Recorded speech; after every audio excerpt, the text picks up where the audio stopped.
రాష్ట్రంలో సంచలనం సృష్టించిన నకిలీ పాస్పోర్ట్ కేసుపై తెలంగాణ సిఐడి దర్యాప్తును వేగవంతం చేసింది. నకిలీ డాక్యుమెంట్లు సృష్టించి ఇతర దేశాల వారికి పాస్పోర్ట్లు జారీ చేసిన వ్యవహారంలో సిఐడి మరో ఇద్దరిని అరెస్టు చేసింది. అనంతపురానికి చెందిన ఏజెంట్తో పాటు మరొకరిని సిఐడి అధికారులు అరెస్టు చేశారు. వీరి నుంచి పాస్పోర్ట్లు సహా పలు నకిలీ డాక్యుమెంట్లు స్వాధీనం చేసుకున్నారు.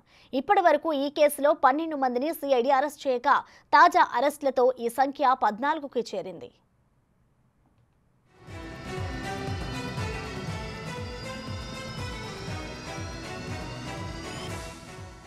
మరోవైపు ఇప్పటికే 92 నకిలీ పాస్పోర్టులను గుర్తించిన సిఐడి దేశంలోని అన్ని విమానాశ్రయాలను అప్రమత్తం చేయడంలో నిమగ్నమైంది.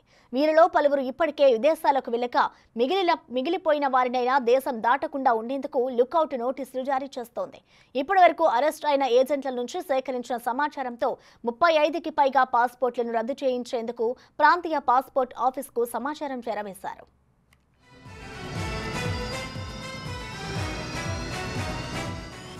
మరోవైపు పాస్పోర్ట్ల జారీలో కీలక పాత్ర పోషించిన స్పెషల్ బ్రాంచ్ అధికారులపై శాఖపరమైన చర్యలు కూడా తీసుకునేందుకు సిఐడి అధికారులు ఉన్నతాధికారులకు సమాచారం ఇచ్చారు. పాస్పోర్ట్ జారీకి ప్రక్రియ పూర్తయ్యేందుకు ఏజెంట్లు అధికారులకు లంచాలను ఇచ్చారని సిఐడి ఆధారాలు సేకరించింది.